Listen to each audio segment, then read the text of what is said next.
Welcome to Blizzard Fire. We hope this video helps fire up your solution. Begin by assembling all ingredients and tools so you work smoothly.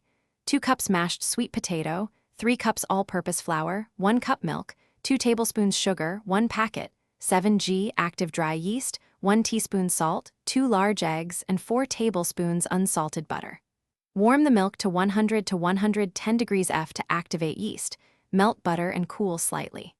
Measure flour by spooning into the cup and leveling. Drain any excess moisture from the sweet potato using a whisk the warm milk and yeast until dissolved, then mix into the mashed sweet potato with eggs, sugar, and salt.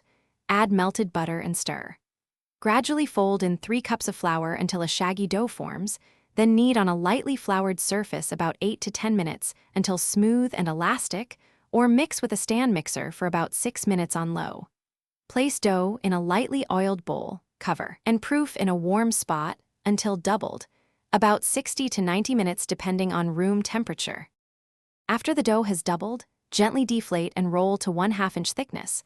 Cut rounds roughly 2.5 inches across and place on a floured tray to proof another 20 to 30 minutes. Heat neutral oil to 350 degrees F in a deep pot and fry a few beignets at a time so temperature stays steady. Cook 2 to 3 minutes per side until puffed and golden brown, turning once. Drain on paper towel, dust liberally with powdered sugar, serve warm, and expect about 20 to 24 beignets depending on size. Thanks for watching. If you found this helpful, don't forget to like and subscribe.